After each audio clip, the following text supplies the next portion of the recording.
Salam jumpa pecinta catur, selamat datang kembali di Catur Talk Indonesia. Dan ini adalah sesi request kita tidak bisa lewatkan. Bagaimana subscriber CTI merequest permainan dari mantan juara dunia dan juga bersejarah Garry Kasparov. Dan di sini tentunya sebuah partai juga bersejarah bagaimana perjuangan dia mencapai elo rating 2800 dan memecahkan sebuah rekor pemain yang memiliki elo rating 2800-an pertama di dunia saat menghadapi Nigel Short pada sebuah event yang cukup elit, Sarajevo 1999. Bagaimana permainannya langsung saja kita simak di Catur Talk Indonesia.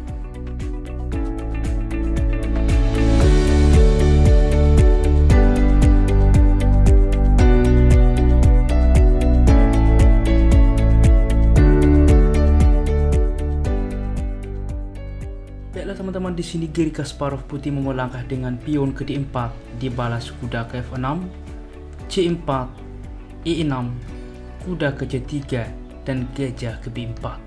Nimjo Indian Defense. Kuda ke F3 dan C5 langsung menantang pion pusat. G3 saat ini mempersiapkan fianchetto, rokade, dan gajah ke G2 juga ke depan mempersiapkan rokade. Di sini pion memukul pion dan kuda memukul kembali. Dilanjutkan D5, lagi-lagi menantang pion pusat. Di sini pion memukul pion, kuda memukul kembali, dan kita lihat di sini bahwa kuda sedang dipin dan gajah ke D2 tentunya memperkuat kuda. Hitam melanjutkan dengan gajah memukul kuda, pion memukul kembali, dan kuda ke B6. Di mana juga mencegah mungkin ada tempo ke depan. Selain juga ada ancaman dari gajah ini menghindari ada tempo ke pion pusat untuk mengancam kuda sehingga kuda juga langsung berpindah dan dapat bermanuver ke depan ke peta yang lebih aktif. Gajah ke E3 dimainkan dan kuda ke D5 teman-teman. Kembali mengancam gajah. Sebelumnya cukup menarik apabila kuda ke C6 saat ini mencoba sesuatu langkah lain, yaitu dengan menghiraukan langkah ini, maka kuda akan memukul kuda, pion memukul kembali, gajah ke C5 teman-teman. Lihat, mengancam benteng. Di sini benteng ke I8 dan gajah memukul pion. Salah satu benteng akan hilang sehingga terjadi pertukaran kualitas. Oke teman-teman, untuk itulah langkah ini harus cukup dilihat dengan teliti sehingga dimainkan dengan kuda ke D5. Dilanjutkan Montri mensupport gajah dan kuda ke D7 saat ini. Sebelumnya bagaimana jika langsung kuda memukul gajah? Maka Montri memukul kembali teman-teman, kuda ke D7 dan rokade. Kita lihat di sini ke depan dapat benteng membantu menyerang pion ini atau juga benteng ke depan mengepin kuda terhadap Montri. Dan di sini putih sedikit lebih aktif. Untuk itulah teman-teman, hitam masih mencoba dengan kuda ke D7 dilanjutkan dan gajah ke G5. Langsung mengancam Montri ke C7. Sebelumnya bagaimana jika pion menutup? Jelas ini blunder ya. Karena apa? Kuda akan memukul pion teman-teman dan membuat juga kuda ini menjadi lemah. Sehingga Montri berpindah, maka gajah akan memukul kuda, discover skak ke depan. Raja ke H8, maka kuda memukul benteng. Jelas di sini kualitas dari putih sangat unggul. Untuk itulah kita kembali. Sehingga di dalam posisi ini dimainkan Montri ke C7 tentunya juga dua kali mengancam pion sehingga kuda ke B5. Mengancam Montri juga melindungi pion. Montri ke C5 mensupport. Dan apa yang harus dilakukan di sini Garry Kasparov C4. Walaupun mengorbankan, ini adalah opsi terbaik teman-teman. Apabila sebelumnya dicoba dengan A4 mensupport, maka ini akan dibalas dengan A6 mengusir kuda. Dimana setelah kuda berpindah, maka F6 teman-teman. Terlebih dahulu mengusir gajah. Gajah mundur ke E3, maka kuda memukul gajah. Pertukaran, maka di sini Montri langsung memukul Montri. Dengan harapan kita lihat bahwa struktur pion dari putih cukup tidak baik teman-teman. Untuk itulah harus sangat penuh presisi kita kembali. Sehingga di posisi ini C4 dan Montri memukul pion, lalu benteng ke B1 mensupport kuda. Di sini kuda ke B6. Apabila lagi-lagi di sini cukup penuh komplikasi teman-teman. Semisal langkah slow A6 mengusir kuda, maka jelas ini cukup fatal karena apa? Gajah akan memukul kuda. Pion memukul, maka kuda ke D6. Lihat, memforking teman-teman. Montri ke C5, maka gajah ke E7 saat ini. mengancam benteng.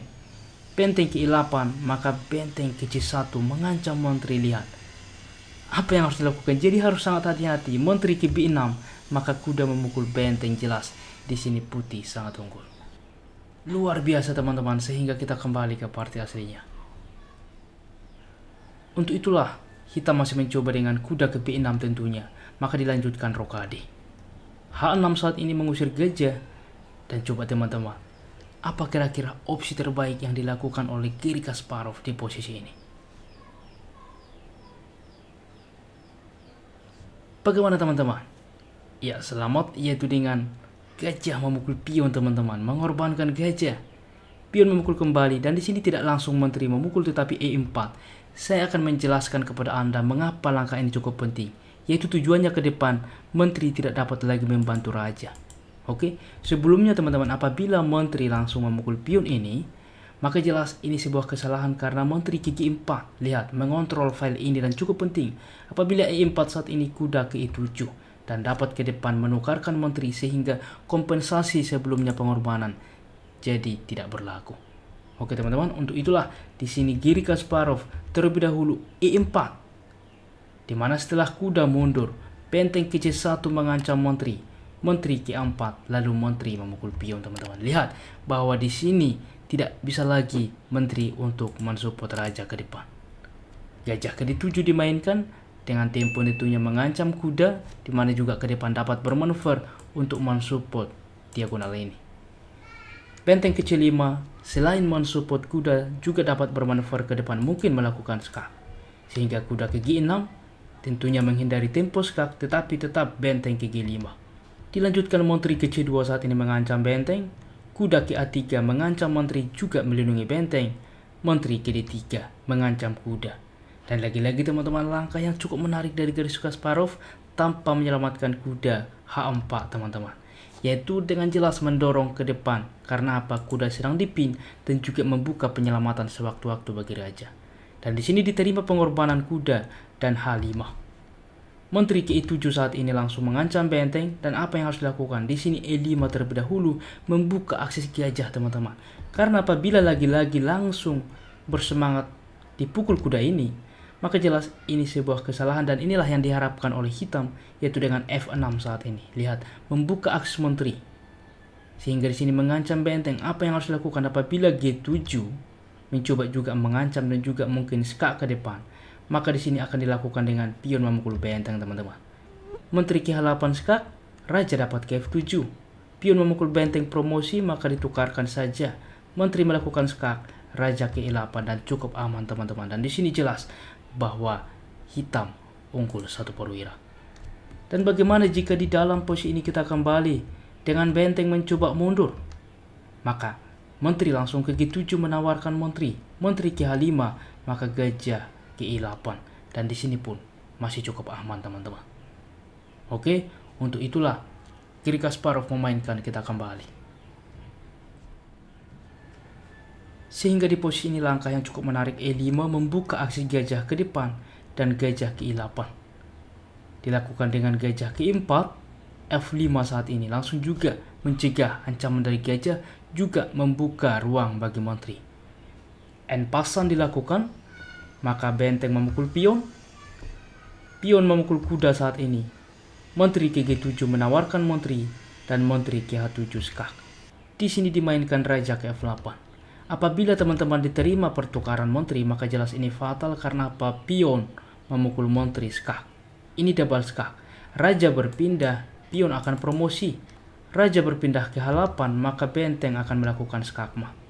Oke teman-teman, untuk itulah harus sangat hati-hati sehingga di dalam posisi ini raja ke F8 dilanjutkan dengan Menteri ke H4 saat ini, di mana ke depan supportan benteng untuk juga melakukan skak. Dan tepatlah di dalam posisi ini langkah cukup kritikal di mana hitam memainkan dengan benteng ke C8, dan percaya atau tidak ini sebuah kesalahan. Dan inilah bagaimana Super Grandmaster membaca permainan. Kita akan melihat, percaya atau tidak, bahwa di dalam posisi ini benteng ke D8 opsi terbaik teman-teman. Karena apabila benteng ke H5, maka di sini dapat gajah memukul pion. Benteng ke H8 skak, raja dapat ke E7 waktu yang sama mensupport benteng. Maka inilah bedanya yang akan kita lihat ke depan. Oke, sehingga kita kembali di dalam posisi ini dimainkan dengan benteng ke C8, sehingga sesuai rencana benteng ke H5, gajah memukul pion, dan benteng ke H8 skak. Lihat, di sini raja ke F7. Apabila raja ke E7 tetap saja tidak melindungi benteng, sehingga apa? Di posisi ini menteri akan hilang ke depan.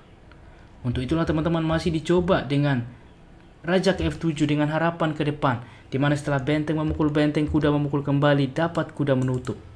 Oke, sehingga benteng memukul pion skak, kuda menutup, dan coba teman-teman, lagi-lagi di sini langkah kombinasi yang cukup menarik. Gajah memukul gajah skak. Apa yang harus dilakukan oleh hitam? Di sini menteri menerima. Apabila teman-teman benteng menerima, maka jelas menteri akan memukul kuda skak. Raja ke G8, menteri ke E8 skak, menteri menutup, menteri memukul benteng skak, raja ke H8, menteri ke H7 skak mat. Luar biasa teman-teman. Dan bagaimana jika di dalam posisi seperti ini raja menerima, maka akan dibalas dengan menteri ke G4 skak. Raja ke H7, maka menteri memukul menteri skak, pertukaran benteng memukul kuda skak. Apabila benteng menutup, maka pion hilang. Begitupun raja berpindah, pion juga hilang. Jelas, unggul ekstra pion ini ke depan.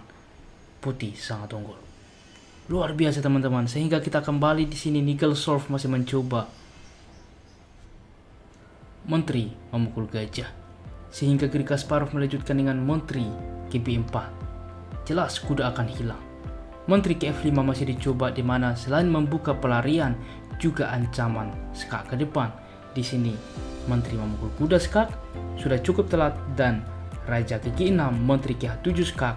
Di sini juga hitam menyerah.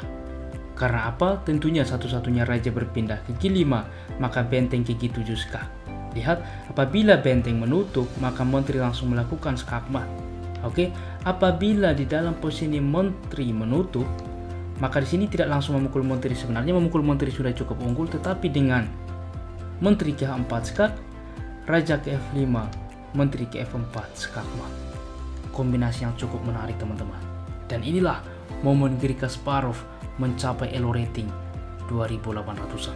Dan adapun tingkat akurasi ulasan permainan menurut engine adalah sebagai berikut, di mana Garry Kasparov memiliki tingkat akurasi 93,1%, sedangkan Nigelsorv 87,2%. Baiklah teman-teman, demikianlah ulasan catur hari ini dan semoga membantu bagi sahabat yang merequest. Jika kawan-kawan suka, please like, komen, dan juga subscribe yang membuat kami semakin bersemangat lagi di dalam mengupdate konten catur menarik lainnya. Salam Catur Talk Indonesia, sampai jumpa di video berikutnya. Keep sharing and keep loving. Bye-bye.